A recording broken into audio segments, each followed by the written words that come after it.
Say, where do I go? Who do I Ay, do? wait lang, natatakpan si Sir. Oo. Hindi, gusto nyo talaga magsama kami. So, what class is this? Writing class. Oh dear Lord. Why me? Okay. First of all, thank you so much, Sir Nick, for agreeing to be interviewed by us.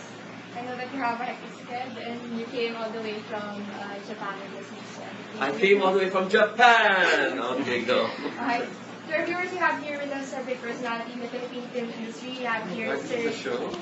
Nick Deocampo, the director of the Center for New Cinema. He has already made a lot of films and has authored several books on Philippine cinema, and his works have already earned him a lot of prestigious awards as well. Now, if you can first like to go way back, sir, for a little while, we want to know, have you always imagined that you would someday become a film practitioner, let alone a multi-awarded one? I mean, what was it like for you growing up? Oh no, I mean, far from it. I grew up in Iloilo, although I was born in Manila. And growing up in Iloilo, of course, there are movie houses, but really no chance for you to make films because there are really no studios there. So when I was young, it was a totally different thing. I wanted to be a scientist, but there was really no chance for that. I was so promising. I won all the way to the silver prize in the national science competition. You know that there are competitions when you're in high school, right? So my project, long before pollution was a topic, I was already into it, and I was given a laboratory at the basement of our school, and I was just this lone mad scientist, all right? But in the end, it wasn't meant to be. Maybe all the resources were not really there. Wala pang tulong from the government about this. Wala pang mga national science high school and all that. So it was pretty difficult. And so later on, I wanted to be an astronomer, and again, unfulfilled. So I became a poet because words are easier than, having test tubes and microphones and microscopes and all that jazz, all right? I wanted to be a journalist also until later on, I started watching movies, just to get myself perhaps entertained. But I watched this fantastic Italian film in some third-rate movie house in Iloilo. It was called Fellini Satiricon with Federico Fellini. And from then on, my life changed. I mean, oh my God, what is this? Kasi pinapanood lang nung una, di ba? Mga comedy, mga action, mga chapo films and all that. I mean, good for entertainment. But suddenly, I saw a film that totally changed my life. This is by Italian director Federico Fellini. And so, after that, oh my God, I said, well, it's nice to watch movies, and could I become a director? It was far away from my thoughts, but maybe I really wanted to be a filmmaker, and I involved towards fourth year high school, and then I passed sa UP dito sa Diliman, and then I came here, and only for me to find out that there was no course on filmmaking, none. So I went to mass comm, and then all I saw there, were big, parang studio set up, and I said, I don't think this is my course. And so they newly opened, when I came in, they opened the theater arts. And so I said, I'd get this course. So I transferred to theater arts, and then graduated with honors sa course na yan.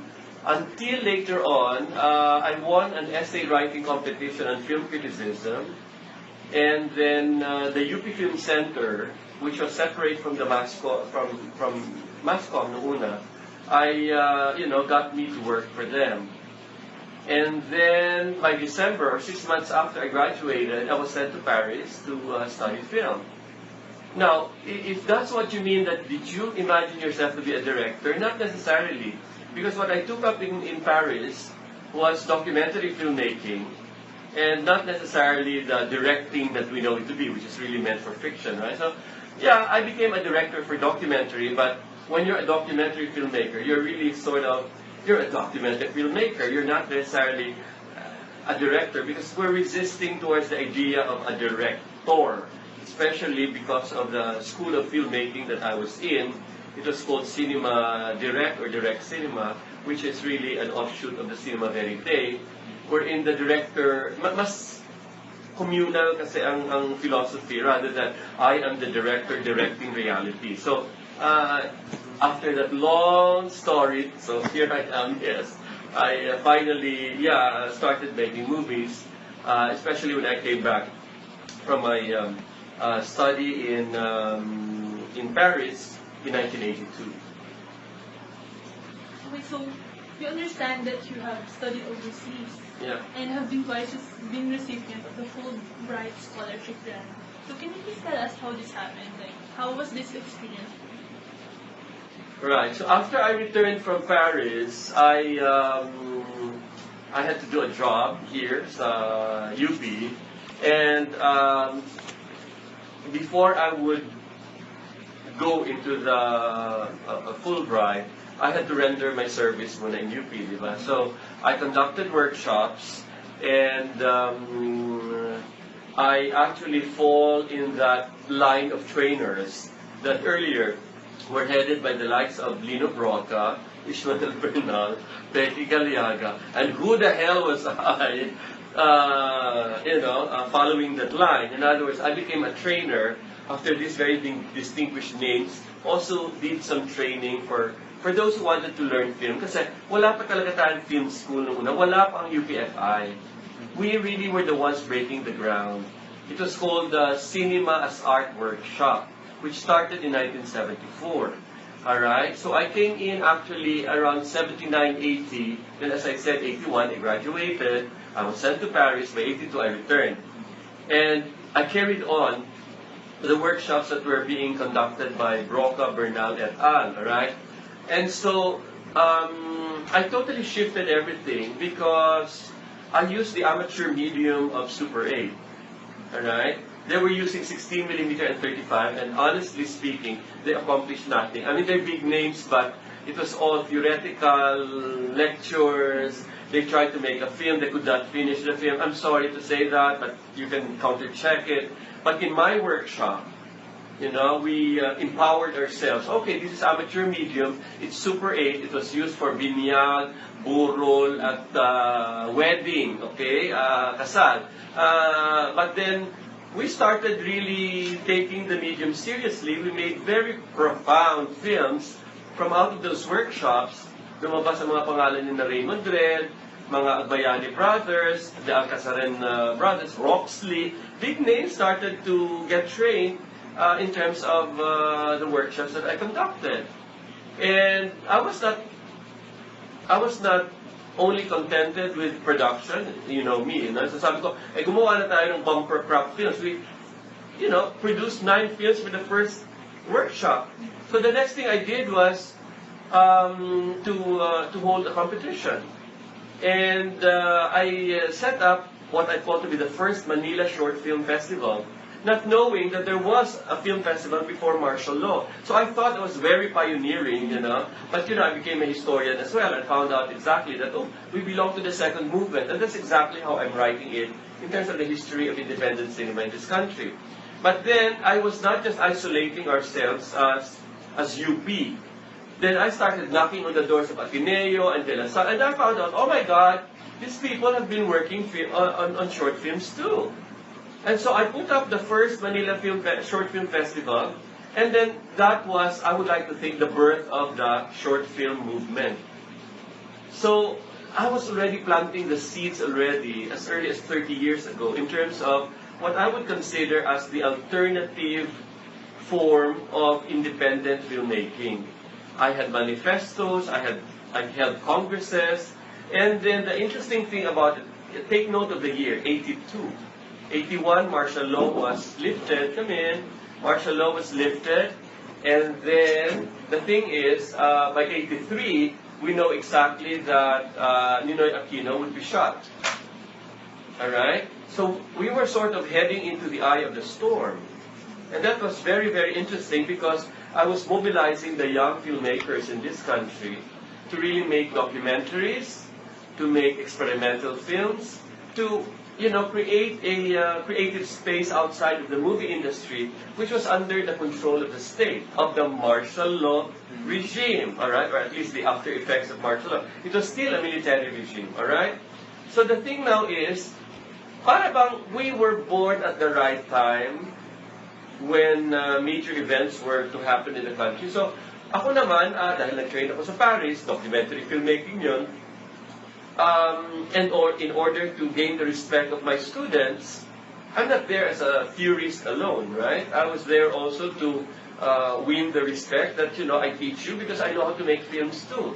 Di katulad ng ibang mga teachers natin dito, di ba? Kahit University of the Philippines, oo nga, MA, PhD sila, hindi naman sila practitioner, di ba? So in my case, every Saturday, I will use the same equipment that my students were using, go to Tondo and make a film. And several films came out. The Super 8 trilogy about the theme of poverty and prostitution during the period of martial law and after, no?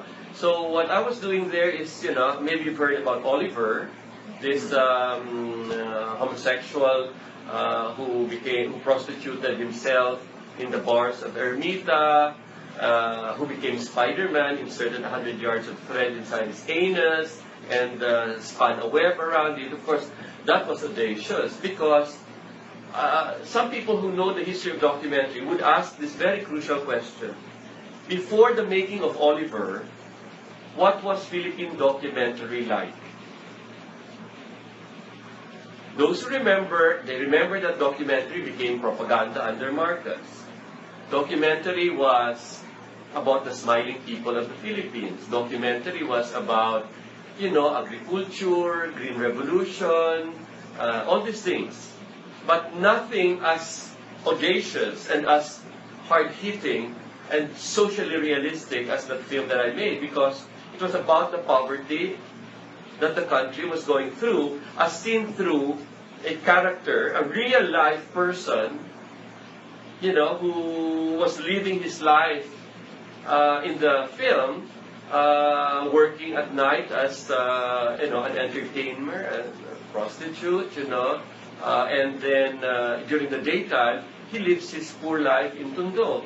So, wow, that really created such a strong impact. And then I also made a film, the most difficult film I've ever made, because it took me 5 years to finish it, and I faced death threats for that particular film. The film is about child prostitution, not only here in Manila, but also in Puerto Galera and in some other places in the city. And the third important film, because it's a trilogy, it's a Super 8 trilogy, right? What some people would say as my magnum opus, which is about the outbreak of the EDSA revolution. So I was there to document it, right? Thank God it was only 4 days because I only had 10 rolls of film and each roll lasted for 3 minutes. So it's almost like you only have 30 minutes worth of footage and you don't know how long the revolution would last. So dapat hindi ka trigger happy, hindi ka shoot lang ng shoot kasi ubos na dapat first day kung kasi grabe ang mga images. The tanks were rolling in the street, people were crying with their rosaries up, helicopters were flying, people were just coming out from everywhere. Pwede na ubos ang 10 rolls of film ko. 30 minutes lang yan eh. Sa first day pa lang, tipid ka talaga. Kasi second day, first day ko, of course, takbo ka sa EDSA, di ba? Dadatingan ang mga tao pala. Nagliliparan ng mga helicopters, anda dyan ng mga tangke. Second day, eto na, nagpapakbakan na sa TV station. Takbo ka na dito, takbo doon. Yung pangatlo, umalis na si Marcos, takbo ka na doon sa Malacanang. Pag takbo mo sa Malacanang, naipit ka na sa entire humanity na gustong pumasok sa Malacanang. Only for you to hear na sa loud speaker na Malacanang is strapped with landmine and bombs. Naipit ka na. Gusto mo bumalik? No! Gusto ko bumalik. Hindi ka na pwede bumalik because the flood of humanity is pressing you. Pinupush ka doon, bumombahin na, puputok na daw. Hindi naman, sa awa ng Diyos, wala namang panakot lang para hindi pumunta ang tao. Pero wow. Ano isa-shoot mo dyan? Hindi ka naman pwede mag-shoot. So, puro top shot ang kamay ko, nakaganyan na lang. Bali, shoot ka lang, hindi mo na alam kung anong pinag-shoot mo. Oh my God. And then the fourth day, ano na ni Cory, di ba? I mean, on the fourth day, sumumpa na si Cory sa luneta. O di, perfect. Na-shoot ko in 30 minutes. Wow, landmark. So, yun, tapos dinugtong ko yung mga kwento ng ibang nangyari, pati yung movies ko. At sa huli, ang kwento ang kasaysayan ng lipunan, na naging personal na kasaysayan ko rin kasi it was my coming out party as a homosexual. Na dineclare ko ang sarili ko na in this moment of liberation, I was so audacious na liberation ko rin as a human being na tumira ako sa takot ng regime na yan, bakla ako and nasa dilim ako, but now I see the light. I mean, it was a very difficult topic because ano pa kailan ng kabaklaan mo sa liberasyon ng bakla? Para sa akin, lahat ay may kaalaman. I mean, lahat ay konektado, hindi ba? I mean, sexual repression leading to a national liberation. Dapat kasama kami sa liberasyon ng bansang ito. Kaya ngayon, baklang-bakla ako. I mean, earlier than that kasi takot ka kasi militarization, di ba? I mean, takot kang maging bakla. May takot ka lang palagi kasi repression. Kaya ang repression na yun led naman to sexual repression eh. Kababaihan, bakit? Ano ba kayo?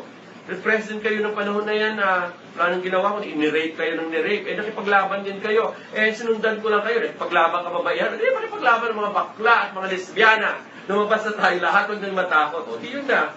So, makahulugan para sa akin ang lahat na yun. Ano nga ba yung tanong mo? Ay! Oo nga!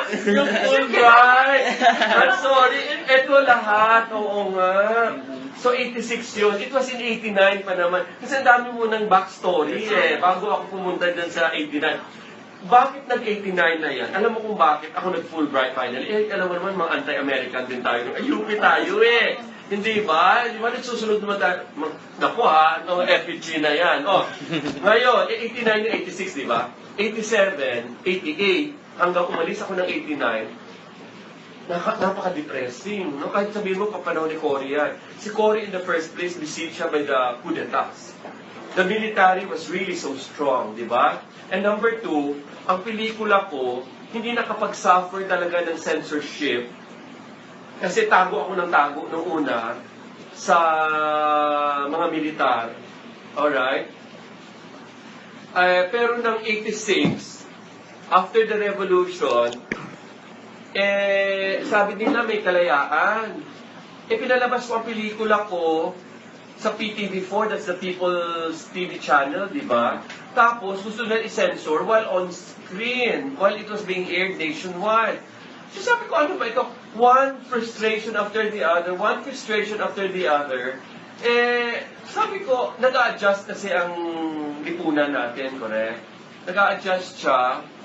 So, okay, alright. So yun, I had a lot of frustrations, and in the end, I told myself, in the first place, I left UP na pala. Kasi hindi mo ako tenure dito and all that. So I was taken by Mowal Fund. But anyway, I was already in Mowal Fund, working for the movie industry, running a film school, alright? And then, sabi ko, kung transition to ang lipunan na ito, and I need to attend to my own growth also. And the other half of Miga Valley, like, outside of UP, hindi masyadong ma-intellectual ang buhay doon. I needed to, alam mo naman tayo, we hunger for knowledge and all that. And alam ko naman knowledge ang path ko I value education so much because I grew up in the squatter, yan na naman ako, in the squalor of Iloilo City. It's bad enough to be poor in Manila. Can you just imagine how a poor life? And I'm not embarrassed about my life. I belong to, I had my humble past. Alright? That's the reason why I'm in UP because ang mga intellectuals dito, ang mga matatalino, nakakapag-aral ng libre. Di ba? I used to pay 60 pesos only because we were that dirt poor. May mga grants sila na binibigay noong una And so, nakita ko itong Fulbright, di apply. I got the Fulbright. Di ba? At ang sabi pa, umalis na ang lahat ng mga grantees noong una, hindi pa rin ako nakakaalis kasi hindi pa ako tanggap ng school na gusto ko, which is New York University. Binalikan ako ng embahada and said, well, you can go to Chicago or UCLA or do all this. Sabi ko, no, it's either New York University or nothing. Alam mo naman ako, demanding, di ba? Nung huli, bang! Tinanggap ako ng New York University. So kahit late na ako ng mga 1 week or 2 weeks na bale, o di, punta na ako ng Amerika. O nag-aaral na ako doon. Oh, how was it? For me, it was the best time of my life. Really, honestly. You know, parang pang tinapon mo yung pagong sa tubig. Alright? Di ba? That's where, kasi, intellectual growth Tapos libre. Wala na akong ginawa. It's almost like a job that I did. Because for 8 hours, outside of going to my class, I would go to the library just like I was going to work. Di ba? Sometimes I'm the one who opened the library. I'm the first one to be in the line and then the last one to go home. Nire-remind ako palagi ng mga guardian na, Sir, we're closing. O, di ako pa naman. Oh, really? Gano'n naman ako, di ba? So, I love studying. I hope you do your post-graduate too because it's very enriching. I was an A student. All of my classes, flat A ako. So that I was made to hold our class banner during the anong tawag mo nito? The processional, during the graduation. Not so many people can say that, especially because New York University is along Broadway Street. Broadway, mama! Broadway, pare! Broadway! Naglalakad ako doon, bit-bit ang class banner namin. Lahat sila nakasunod sa likod ko. O, di ba? Ang ganda-ganda ng feeling. I mean, of course, Filipino ka. Okay, ando doon ka. I mean, with my humble past, and there I was, at the top of my class. Whereas ito, alam mo, English is our second language, di ba?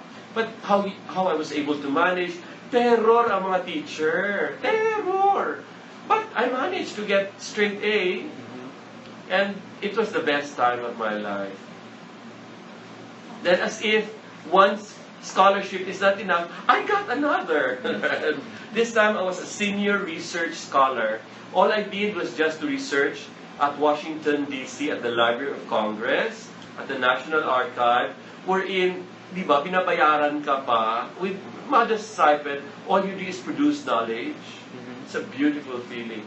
Because I'm just a poor person, di ba? I mean, I wish I'm very, very rich, that I can just spend my time, siguro, doing the things that I love, which is searching for knowledge and then producing knowledge by writing books, or making films, or teaching. And here I am now teaching. Regarding your teaching profession, sir, what led you to becoming a professor above all the other things that you did in the past and right now? Well, first of all, teaching, that's where my core values are really, alright? I'm a teacher. Di ba, ang unang trabaho ko dito, pinaturo nila ako.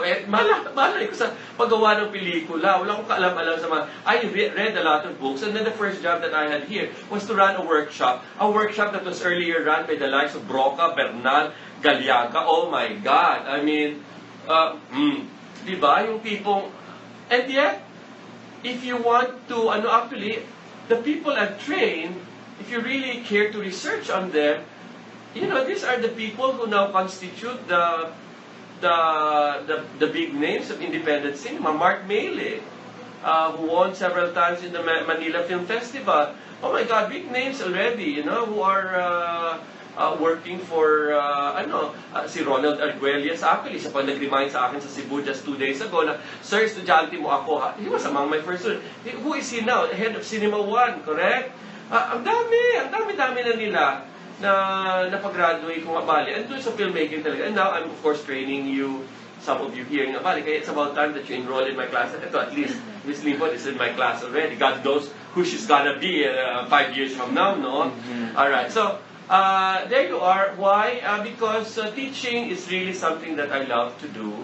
But beyond that also, complementary naman yung aking pagiging filmmaker. Because I'm making films that can be used also for my teaching. The books that I write can all be used for my teaching. And I find out exactly na teaching in this country, especially film, we have a long way to go. many of the books that we use are really foreign sourced. What the hell? And, I mean, I strongly protest against that, no? Yeah, we need to know the semiotics and psychology, psychoanalysis and post-structural and all of these things, but they should not be the end all of our knowledge. Dapat, ito na nga, tama itong ginagawa ng UP na inaaruga nila kami, they're giving us grants to write books.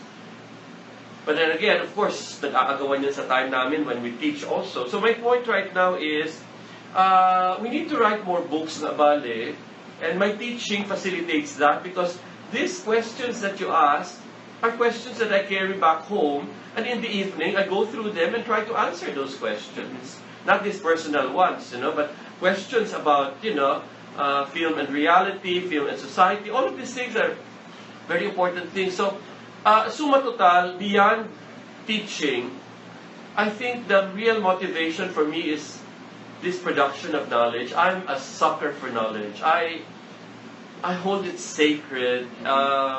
Napakahalaga. Ang dami kong tanong. Diba, what is life kung wala kang tanong eh? I'm not one who will be easily satisfied by, accepting the answers you give me, that you hand me down. But I always have the occasion to ask, and teaching is a great way to answer some of those questions and to ask for new ones. Well, we have to wind up, All right. How many minutes more do we have? Is somebody timing this? Like, we have 5 minutes. 5 minutes. All right. What can you say about the film industry of the Philippines now? And when you think of the future of Philippine cinema, what gives you a sense of hope or what concerns or worries?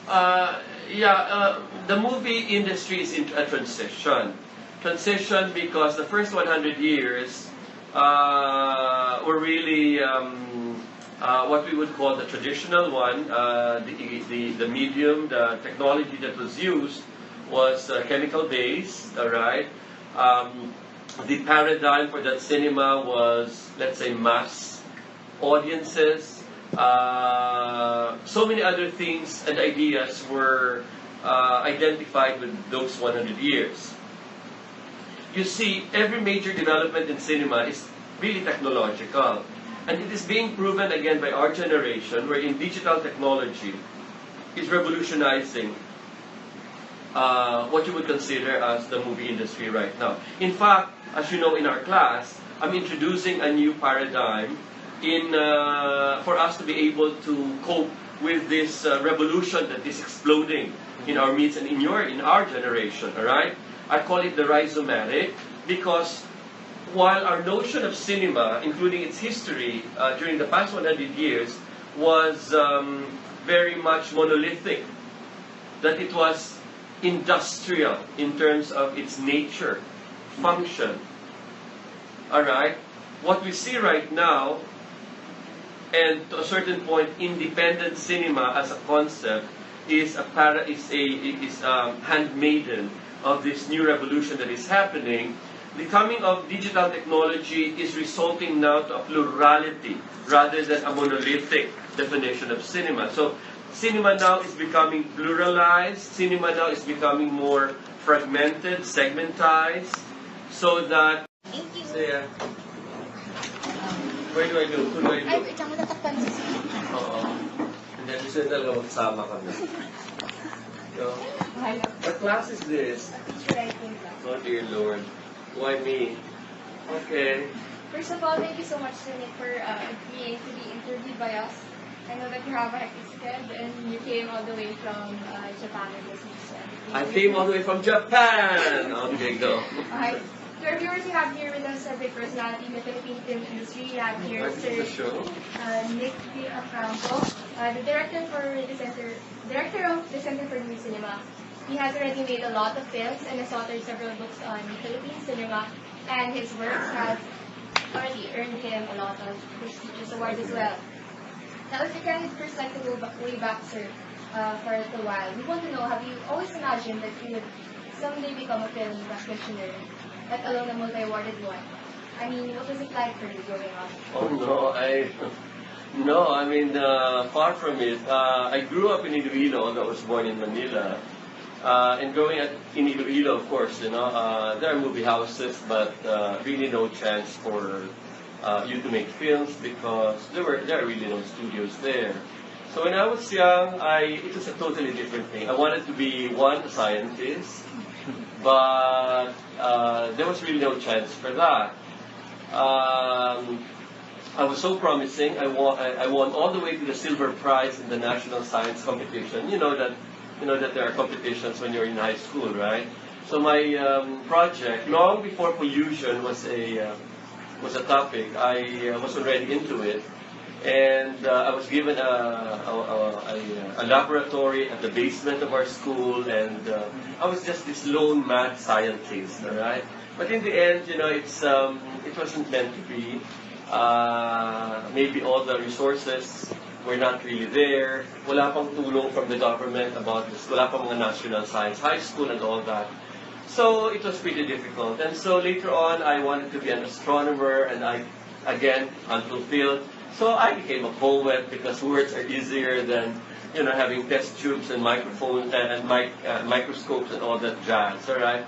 I wanted to be a journalist also until later on, I started watching movies, just to get myself perhaps entertained. But I watched this fantastic Italian film in some third-rate movie house in Iloilo. It was called Fellini Satiricon with Federico Fellini.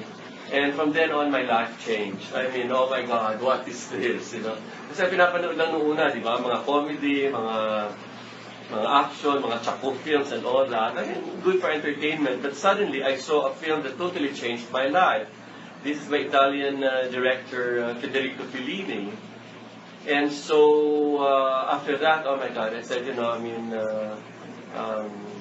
it's nice to watch movies, and could I become a director?